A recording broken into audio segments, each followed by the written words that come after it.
So over to you, Andrew.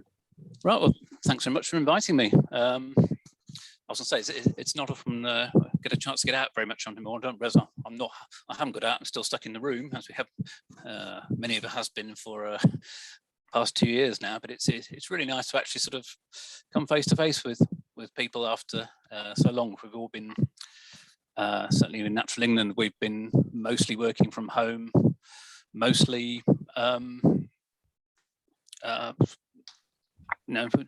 Just seeing colleagues from time to time online, and we haven't seen people very often. So it's really nice to be here, and thank you for asking me.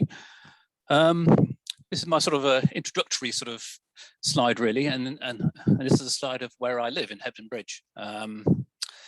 Sort of famous in the rights of way world for having sort of apparently the square kilometre with the most sort of rights of way anywhere, and I think it's this one round here down the valley. I actually live up in Hepton Stall, up in the green area here, but I'm really spoiled for choice around here between access land and many footpaths and bridleways, and it's just so nice to be able to go out my door and just about go in any direction I want, and I really appreciate that, knowing, especially when looking at other areas which don't have that amount of choice.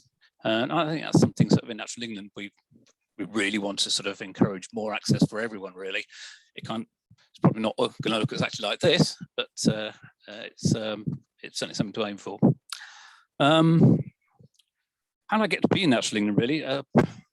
Before, ages ago now, 20, 30 years ago now, lived in the Manchester area, in central Manchester, and out towards Glossop in Padfield. And I sort of did a couple of sort of courses in environmental management in Manchester. And briefly, following on from that, from working in a nature reserve, I was very briefly for about a year. I worked in rights of way in Rochdale Council.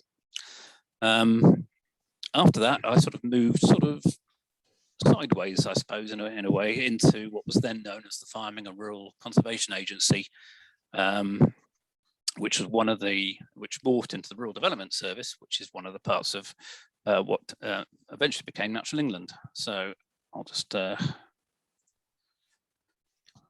I'll do a quick recap of what Natural England is, because it's been around now for, it's been around since 2006, but it's not, I think it's fair to say, it's not the most high profile of organisations, and not everyone knows what we do. Not many people know what we do, I'd say.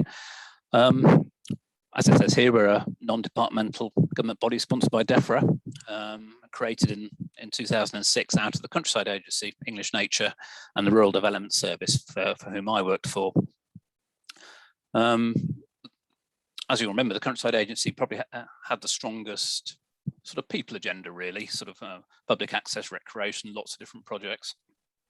English Nature, much more biodiversity focused, but also had sort of national nature reserves, and used to dealing with people, certainly on a site basis. Rural Development Service was very much about delivering agri-environment schemes, which is what I was doing, the original Countryside Stewardship Scheme.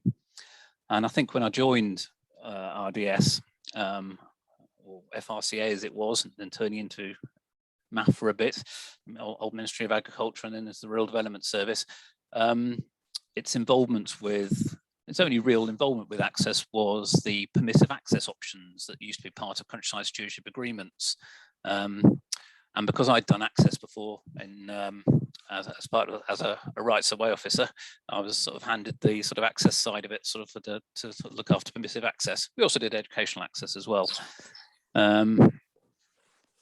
So in 2006, when NE was created, it came with a statutory remit, and as you see, that's I won't read it off the screen particularly, but obviously nature conservation is one of the sort of primary sort of objectives, but also securing the provision and improvement of facilities for study, understanding, and enjoyment of the natural environment, which is basically the engagement side of what we do, and promoting access to the countryside and open spaces and encouraging open air recreation. So it's sort of promoting and encouraging. There's not a strong delivery focus there particularly, but there were certain inherited things that, as you'll see, that have been taken through and turned into projects and sort of operations.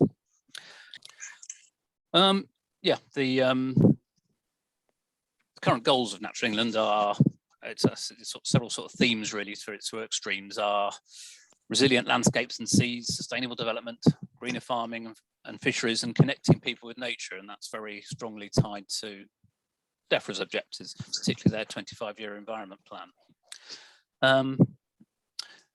I think it's sort of fair to say, really, access has been less prominent in Natural England than it used to be in the certainly in the Countryside Agency, mainly because the statutory duties that Natural England has mainly revolve around biodiversity and nature conservation, even sort of post-Brexit.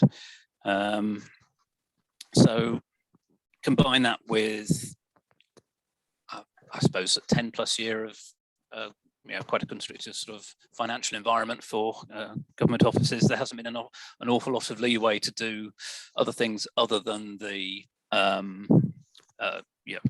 things we have to do as statutory duties.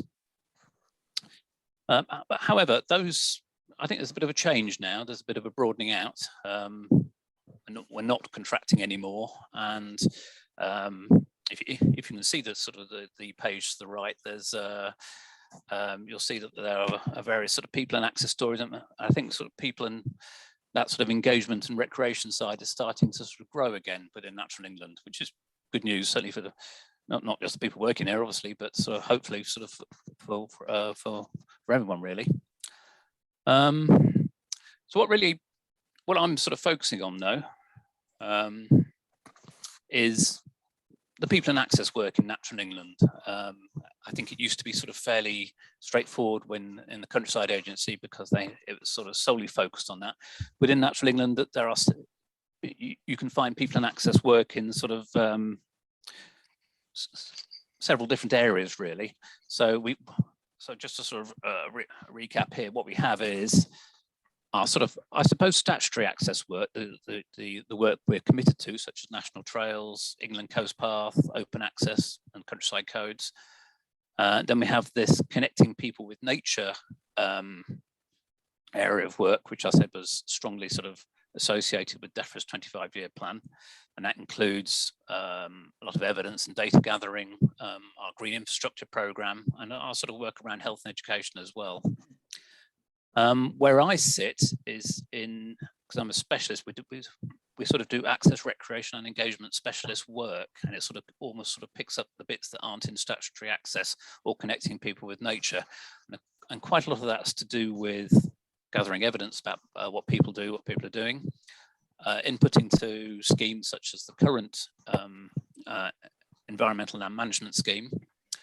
One of the most, probably the most maybe important bit, the sort of advising on policy and technical advice to government, mainly DEFRA, and also quite a lot of work with guidance, both sort of internal to ourselves about how we sort of handle people and access within as an organisation, and then external to providing advice to local authorities, the public, and other groups, really. And that sort of leaves other Natural England work areas, sort of such as national nature reserves. I work on sites of special scientific interest, engagement projects, volunteers, and handling consents for special scientific interest area as well, sort of for instance, for recreational events. Because obviously a lot of our work, whether it's sort of conservation to do with landscapes or geology, will impact on people and sort of involve people at various stages. Yeah, as I said, my role here, my title is a senior specialist in sort of public access and sort of rights of way. So I pick up all those sort of bits that sort of are to do with sort of the infrastructure in a way, I suppose, is the best way of describing it. And sort of that bit in our general purpose of promoting sort of access and recreation. So what I'll start with, I'll work through it in that order. So we'll start with statutory access and then go on to connecting people with nature. And then I'll cover what I'm doing at the moment, really, and sort of and then a sort of a brief forward look, if that's okay. So start with national trails. This is obviously one of our, from an access point of view, one of our sort of core areas. There's one of the, if you can see that on the left, one of the original proposals from 1953. Nowadays we have sort of 15 trails, including England Coast Path. And the first paragraph sums it up really, that we, I suppose, DEFRA's agent here, and central government financial support, and it's sort of channeled through Natural England to, and we're responsible for setting standards and sort of overseeing trail maintenance and communicating with the trail partnerships. The current sort of model for national trail delivery was outlined, detailed in this this document, a New Deal, which is now sort of 2013 now. So that's where you got the trail partnership sort of model from. But there have been sort of more recent developments with the National Trails Alliance, you might have heard of, which is a sort of a grouping of the sort of trail partnership sort of chairs, and that may have a sort of it's going to have it's having its first annual general meeting in this month, and it might have, and the government has indicated it might have a role in a new national landscapes partnership. So it's looking ahead and sort of what sort of role the national trails might take in the future, and the Glover review for protected landscapes is going to be presumably quite influential there. We're also looking at a new national trail, which has been talked about for a long time. It's obviously the famous coast-to-coast route, and we're at the stage now where Natural England has been asked by DEFRA to propose the coast-to-coast route as a national trail, and to sort of confirm the route as near as possible to its current sort of current route on the ground. And it's been had an initial survey, landowners contacted, local access forums along the route have been also been involved. So we're very close to the start of it sort of being initiated as part of the sort of legally initiated, maybe looking at sort of targeting about sort of round about 3 years. So, my colleagues in National Trails team tell me. So work is definitely underway to add this to the family of national trails. Obviously, the England Coast Path is one big long national trail. It's been much vaunted as the longest sort of longest trail of its sort in the world when it's finished, and we're looking at a finish by the end of this government's term, really. So within 2 years' time. You can find progress both nationally and locally online on the .gov websites. The map on the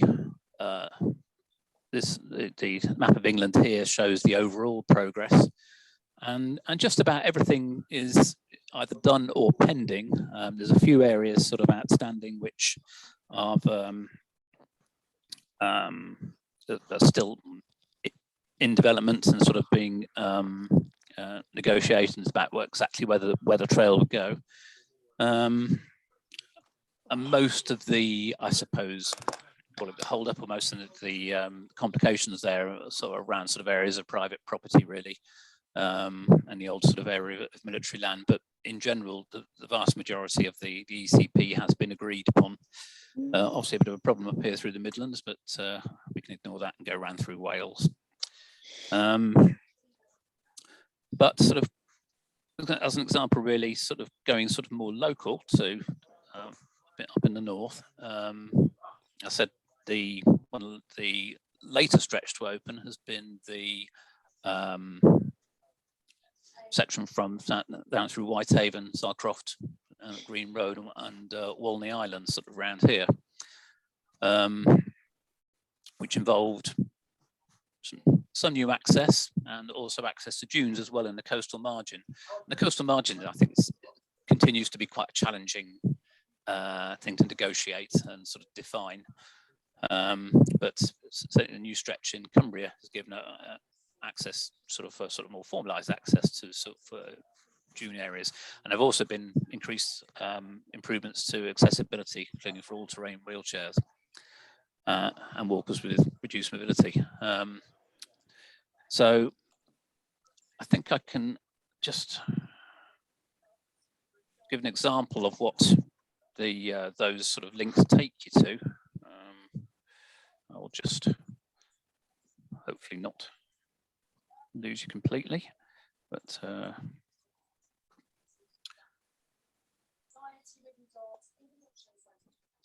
so is that visible to you at the moment?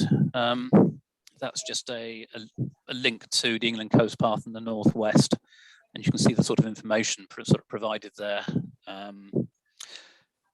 It basically gives information about the trail and gives individual route descriptions about each section. There's also, I won't place it here because there's it's about sort of 5 minutes long, just a short sort of promotional video of what you can expect to see along the new stretches. And it's, yeah, each section of the ECP will sort of get this sort of treatment in a way that you'll be able to sort of see a sort of foretaste of it, and also more detailed descriptions and sort of and linked information. So just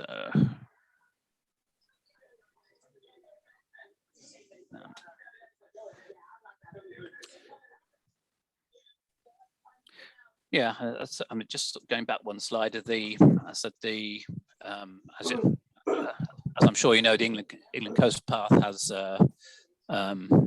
it's going to cover a wide variety of different environments, including from very stable shorelines to much more sort of challenging, sort of rapidly eroding coasts, such as here in East Yorkshire. But it's hoped that the sort of rollback facility it has can sort of can cope with that, and that the that it's in some ways it's well adapted for sort of future climate changes with rapidly eroding coasts, and sort of it has that flexibility, which, as you know, rights of way don't have. When they fall off the side of the cliff, they stay fallen off and disappear. But the England Coast Path has that facility to roll back with coastal erosion.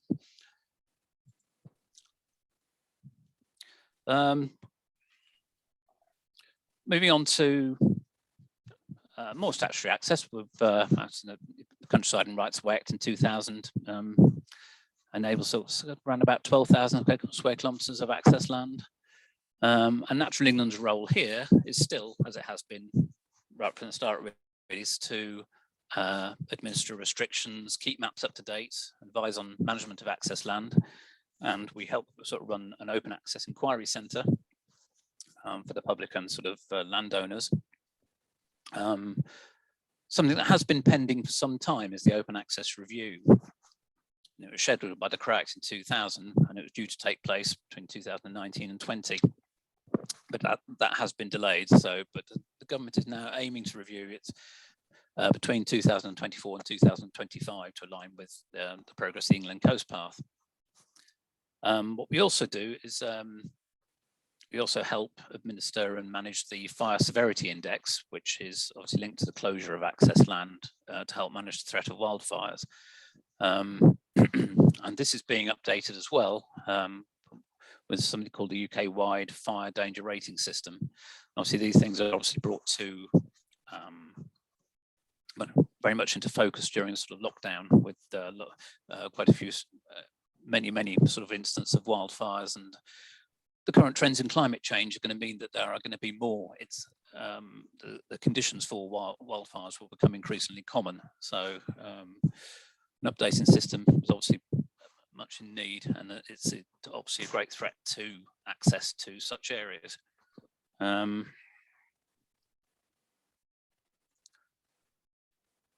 things that we've, there's been quite a lot of activity in the past year, has been the Countryside Code updating and relaunch. It was, again, the large numbers of people going out and join the countryside in during lockdown brought some particular sort of relevance and focus to the relaunch of the Countryside Code, which has been, I think, again, so I'd say it's been sort of low key since its time when it used to be on television a lot, with the Aardman animations and the well-known, and before that with the sort of well-known sort of either cartoons or sort of representation on television. It's been, in some ways, sort of, it's always been there, but it's certainly been low key, and communicating the code is certainly one of the DEFRA and Natural England I realise it is a big challenge to sort of make it sort of relevant to people and try and reach as many people as possible. So these are the two. What you see on the screen here is the sort of downloadable two sides of sort of a small poster of the Countryside Code, not the full version. But it was done with sort of limited consultation last year and relaunched sort of roundabout in the summertime. I'll say we are exploring different communications options, looking at sort of Twitter and influencers, as they're well known, and various other sort of social media platforms that we can sort of reach people. But it is very much ongoing work, because the speed at which information is sort of disseminated is, I think, something we're still trying to catch up with, really. In parallel with this, we've also recently updated the land manager's advice for the Countryside Code, which really sort of aimed at clarifying sort of rights and responsibilities for land managers. And again, the large number of people out during lockdown, sort of, there's huge pressure on the sort of countryside resources, farmland, and so it's really helpful. We're trying to be helpful to sort of clarify what the situation is for people visiting as well as the people receiving visitors. So just a reminder, Lulworth Cove and the vast crowds going before, and really sort of, for once, public access was sort of front page news, or it always seems like daily, and but it usually concentrated obviously on the negative bits. But in a way, there were, if you look at it in another way, there were many people going out, enjoying the countryside, many health benefits, many benefits sort of local economies as well. But obviously, those recreational impacts bring a lot of problems, and they're often the ones to be sort of highlighted. So the Land Managers Code has been updated, and that, even though it's what used to be a fairly, I think, obscure bit of our website, it made the sort of national press as well, and it was described, I think, in one of the tabloids as the new woke code, which I don't know. It was. I'll take it as a compliment, because it was aimed at trying to encourage more people out into the countryside. But I think they got slightly the wrong end of the stick slightly there.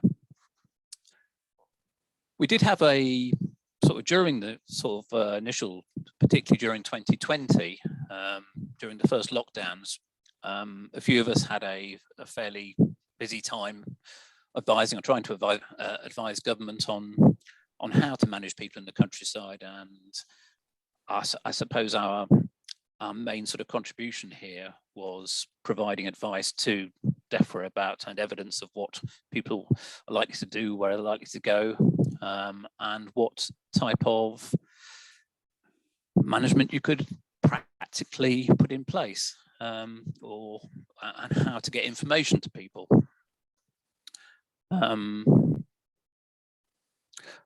What we did was convene a couple of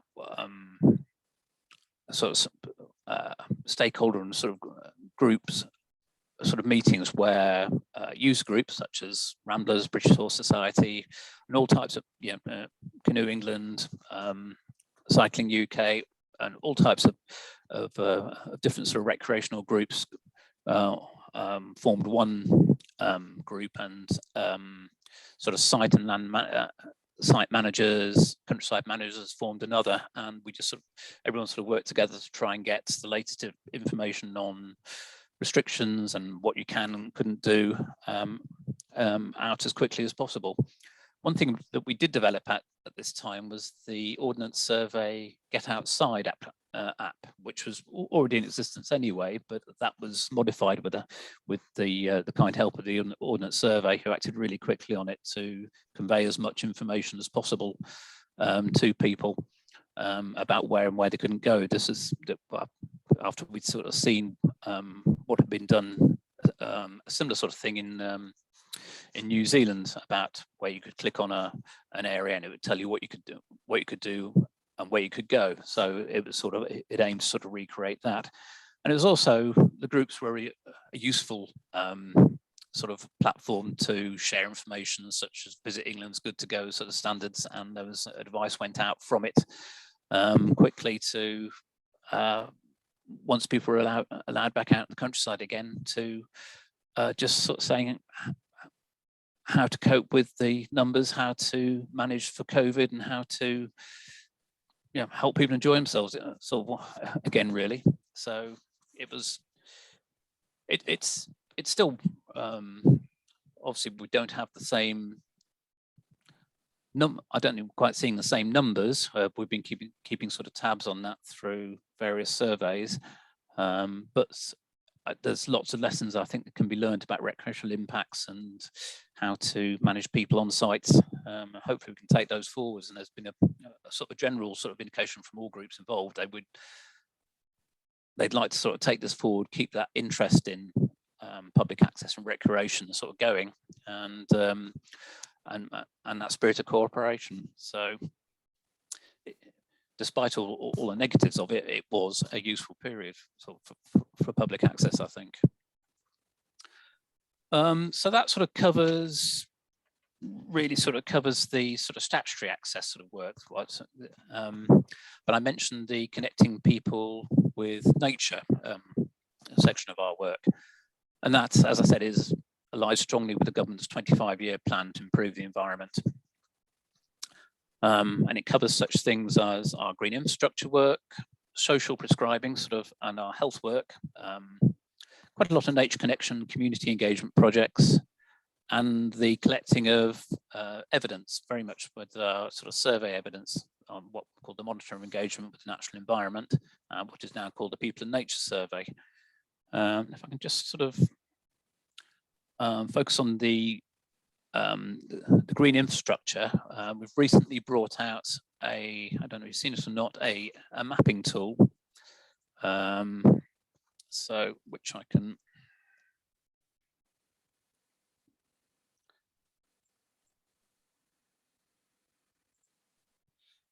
just about bring you back again. I seem to have gone off the page. So, oh no, there we go. So this is an interactive mapping tool. So just looking in, it has lots of different layers you can switch on for green infrastructure. So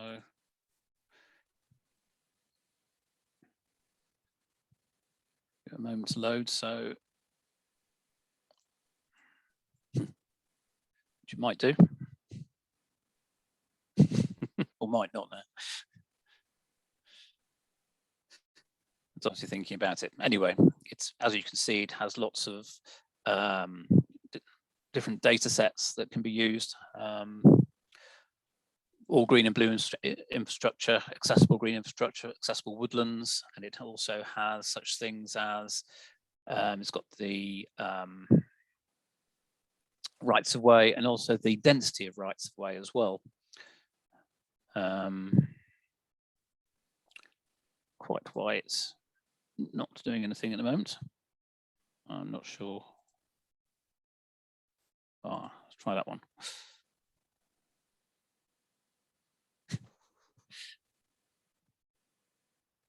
Well, it worked yesterday. But anyway, it's there to for everyone to play around with, and it's hopefully, well, I'm just playing around. It's a useful tool, and certainly things such as it shows the the extent of networks and the available resources for people to access, not just the rights of way, but obviously all green spaces, blue spaces as well. So I'll come out of there for a moment.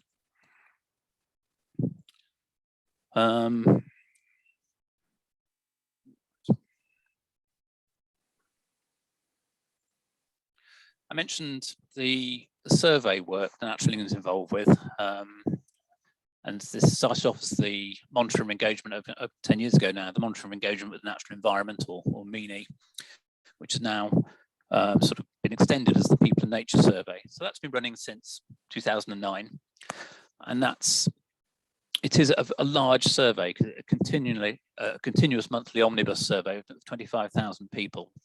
And it has included sort of bespoke sort of children's surveys and sort of suites of targeted questions as well, if there's been particular things people needed to find out. I think one thing it hadn't up until fairly recently, its user interface was okay, but it's a lot more interactive and user-friendly now, I think, and it's much more easy to query it and sort of understand what you're seeing on screen, and it also sort of, you can sort of drill down to sort of local authority level to see what's happening in a relatively local area.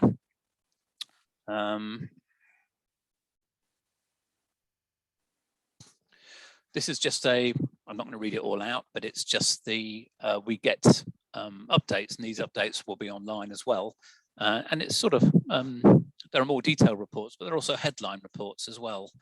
And it gives you the results of the month's sort of previous sort of quarter survey. And the numbers, I think, when they first did coming in, was sort of, it really gives an idea of just how sort of popular visiting the outdoors is. I mean, as you can see there, this is for only in fact sort of 2 months up to January 2022.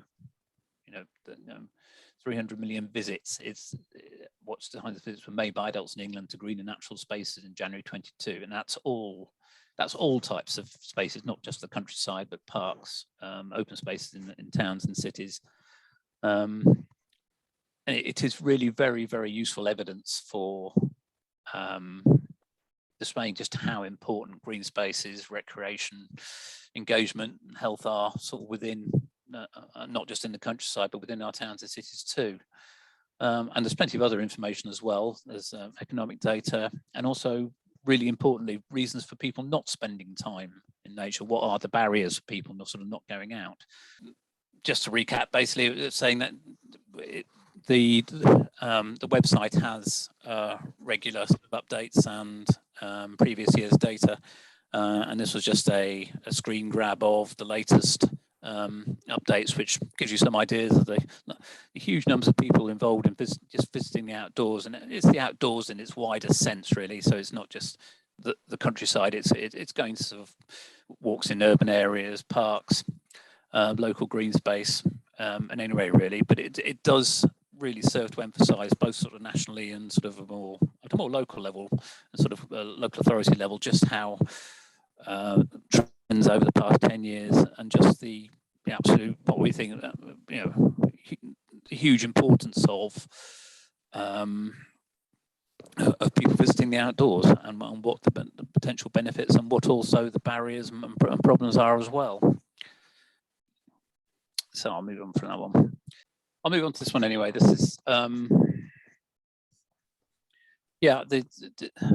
this is the area I work in, basically, and that's as sort of specialist services, and what its main things are to do. Part of the sort of research is mainly looking at evidence, providing advice, and I suppose sort of and picking up all the other bits that the of Access and Natural England does as well. Sort of so we have quite a wide remit, really, to sort of advise the various bits of Natural England, both about their sort of access and recreation, how they engage with people, but we're also open to the public and organisations for advice and sort of interaction as well. One of the something I'd help. This is a sort of a pared down list, really, of sort of the sort of areas of work, sort of our sort of small but expanding team is involved with. And one of the main ones over the past 2 years has been providing evidence and sort of dedicated work really to the development of the current environmental land management scheme, ELMS as it's known. I had hoped that I could provide more detail on this and what it might look like for public access, but I can't at the moment because it's still work in progress, and there's well, some bits of the scheme have been developed. It's not all there yet, even though some parts of it have started, such as the Sustainable Farming Initiative, which is the sort of lower level of the scheme, really, or the wider, shallower bit, as it's called. It's basically 3 elements: the Sustainable Farming Incentive, rather, local nature recovery, and landscape recovery. Local nature recovery and landscape recovery sort of broadly equate to what's gone before in environmental stewardship, with various sort of land management options at various scales, from local scales to larger scales, the sort of more sort of landscape scale projects. And what we were asked to do was provide evidence and justifications for including a whole range of public money for public good, things such as maybe sort of public access improvements, and the management of existing public access. These were sort of put there as right there at the start to have a look at, which is what we've done. The current, as we stand it, the main priorities of the scheme again are revolving around biodiversity, and it's still unclear just how the access elements are going to be fitted in. They're probably not as large as we initially envisaged them, but they're not. There is going to be some provision probably in the landscape scale, but we're still waiting for announcements that we've been waiting for 2 or 3 months now about the exact sort of exactly what's going to be and what won't be within this first, I suppose,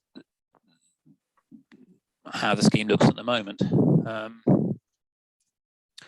One thing that we are looking at in relation to this is evidence project, looking at what was provided in previous schemes, which I mentioned right at the start of the talk about permissive access. It's still popular with landowners. It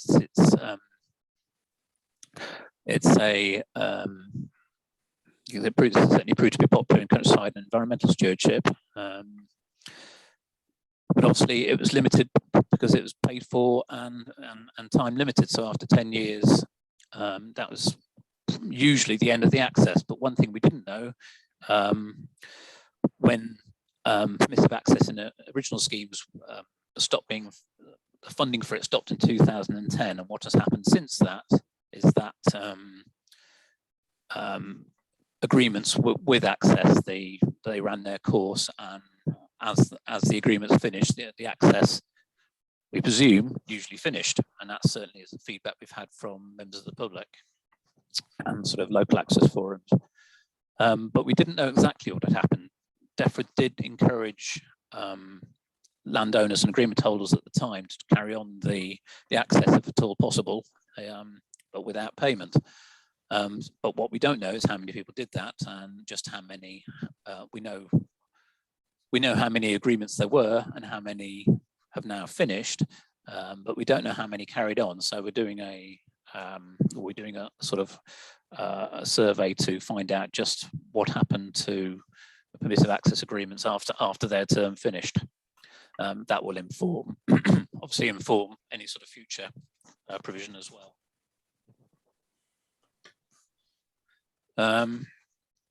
We also provide advice to government on sort of consultations. And I've mentioned, I'll come to this a bit further on, 2026 cut-off date, Deregulation Act. The Glover Review into Protected Landscapes is something we're currently feeding into. HS2, Natural England is a statutory consultee. I've got a quick slide on that. But we also look at sort of producing the sort of guidance and good practice, which is something the Countryside Agency used to do much more of. Natural England hasn't done it so much, but one thing we have in recent years done is helped update British Standard 5709 around self-closing gates, gaps and styles. And to do that, we ran a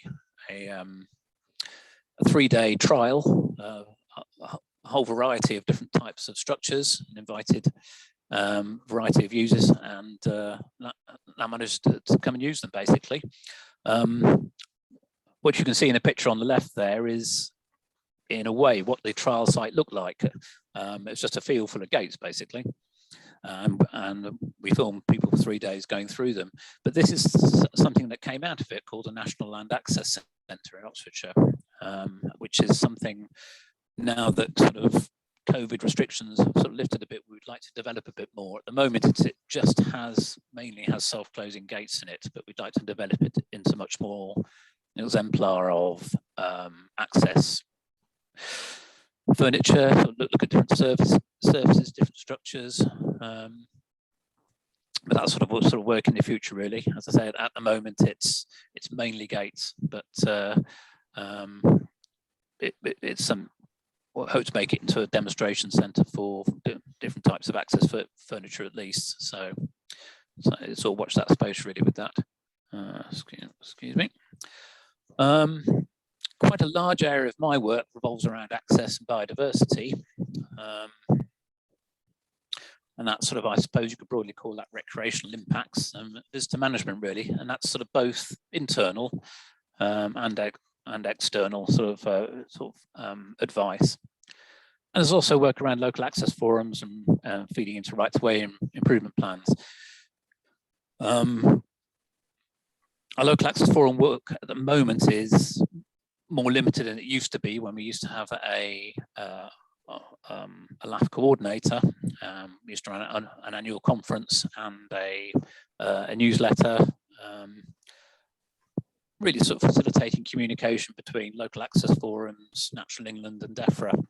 But it's certainly during the last few years, that post has gone, but we are looking to hopefully next year reinstate it to a certain extent, and look to sort of improve the communication with LAFs, because one thing we are very acutely aware of is that as sort of Natural England's 86 LAFs, we have sort of lost touch to a certain extent what they're all doing, and so that's something we really would like to get up and running again.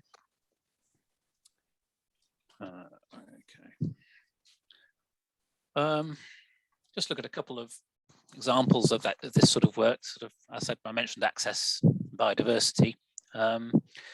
It's really sort of, it's not just the impacts of people on protected sites and species, which is what tends to be thought of as sort of recreational impacts, but it's also the effects that are recommended, I suppose, conservation and land management has on people as well. So it is very much, I say, it's internal and external work. Quite a lot of my work is involved with advising area teams, really, how to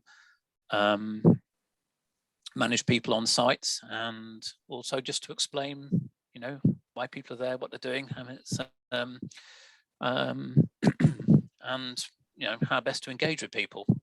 The example I've got here is a recent one from the end of last year, up in the Solway Mosses, site of special scientific interest and special area of conservation, where there is a rights of way with this thick green line here, going out through this wetland, and for the wetland to be in its best possible condition and sort of an improving condition, it needs to be a lot wetter.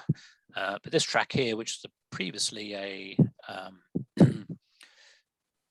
built-up track out of rubble, an occupational road, really, out to a mill sort of further out in the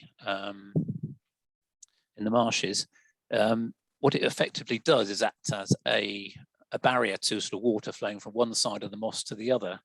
So what we'd like to do, sort of we've been working with the area team with this, and Cumbria County Council, because obviously it involves work on the surface of the right of way, is to put a boardwalk in, so that to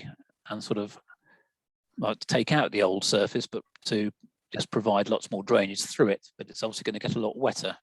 So hopefully it's actually going to improve the access there, because we're going to make it, it's already fairly accessible. So we're going to put an accessible surface in across boardwalks, which will link to sort of bird hides and hopefully other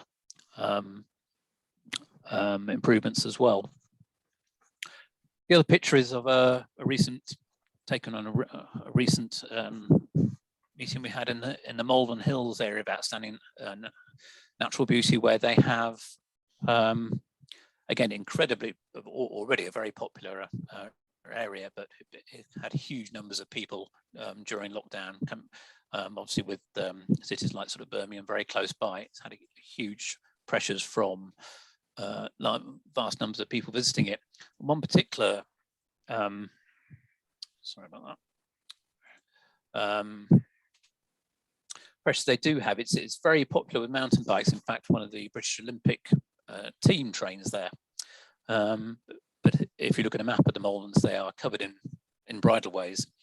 But there's also a lot of sort of off-piste usage as well. So the Malvern Hills conservators have basically looking at sort of codes of conduct and agreements with, or informal agreements with local mountain bike groups to so for areas which are they can agree on, and which ones to avoid, and which and codes of conduct on the sort of bridleways themselves. And it's further complicated by an awful lot of the route on the top of the Malverns being a scheduled ancient monument as well. So there's you have sort of restrictions on how much work can be done on the surface, and just what type of management you can do. But hopefully having all sort of people, one of the main things with these things is to get all sides on board and talking to each other, so they can understand what each other's objectives are and what they're trying to do. But that's just a couple of examples from, there are lots and lots of examples from around the country, sort of within various area teams, and we are currently developing our own sort of training and guidance internally, so to sort of bring up all areas of natural England who are working in these sort of unprotected sites and species sort of up to speed with, with that sort of with people out in the countryside and how to accommodate them, really. I mentioned HS2. I mean, it's like, we are a statutory consultee, and obviously it has direct impacts on public access with the severance of public rights of way and loss of green space, but it also brings opportunities as well. To either side of what's known of the route is with something what's known as the Green Corridor, and HS2 are looking to fund improvements to biodiversity, landscape, and sort of access within this corridor. And we're involved, obviously, across the sort of conservation and public access side with HS2, and sort of advising them on how best to carry out their sort of initial work about how they engage with people, and also to try and maximise those opportunities in the corridor, really. Because if it's going to come, we really need to try and get something, as much, positive benefit along its route as possible. So that's just an example there. So I said, looking ahead, really, obviously one of the big bits of news in the past few weeks is that the 2026 cut-off date, as inspired by the Countryside and Rights of Way Act, the government announced its intention to repeal the cut-off date and just keep a right to apply and cost recovery statutory instruments. And it's something we've naturally been involved with for a long time now. The Countryside Agency, as you well know, initiated the Discovering Lost Ways project. That, and when in 2006, when it became Natural England, that was discontinued, but then the stakeholder working group set up in 2008. that produced the Stepping Forward document in 2010, with a series of recommendations to government about how sort of in consensus between landowners, authorities, and user groups, of how best to sort of take forward the implementing the cut-off dates and what to do around the sort of processes of rights of way to make that process as as smooth as possible and reduce and preserve as many sort of lost ways as possible. What didn't happen really was sufficient resourcing for this to be done, and what has happened instead have been austerity, lots of cuts, particularly felt in places like sort of rights of way departments, increasing backlogs, and there haven't been the resources to enable people to get claims in, and the 2026 cutoff has been getting closer and closer, as we well know. So this is the what's been decided to be done. So we will continue to work. Our role now, naturally, and convene the stakeholder working group, but after that, DEFRA sort of took over the running of it. But we've continued to attend the meetings and advise DEFRA on what the implications are of their decisions and what might be best to sort of happen in the future, really. We'll continue to do that. At the moment, I know DEFRA is looking at the implications of the right to apply and what sort of burdens will be on highway authorities. I think they're currently surveying authorities to sort of gather information about how much their time is taken up currently with these types of applications. At the same time, and that sort of linked to that, is the DEFRA have set up fairly recently an access and engagement with nature stakeholder forum. It's a bit of a mouthful, but in some ways this equates to entirely a national access forum. It's got its terms of reference being discussed at the moment, but it is there as a sounding board, a critical friend, it's described as in the terms of reference. And it will be sort of, I think there'll be many similar groups on it as are currently in the stakeholder working group. But its aim is to feed back to government ideas on government ideas, and also take access, recreation, and engagement forward in the future, and about how that might look legislatively, and other types of not just in DEFRA, but sort of how access and recreation might be supported further. I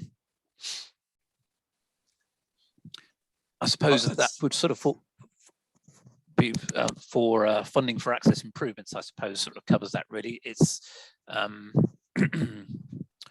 the agri-environment schemes are just one source, but there has been sort of interest recently from other areas of government about certainly sort of, we're not post-COVID, but sort of post the sort of lockdown areas, there has been much more attention focused on public access. And there's been sort of interest from various bits of various sections of government of how access improvements might be taken forward and funded. So, but there's no details at the moment, but hopefully there are things will come out of that which will sort of lead to sort of tangible improvements.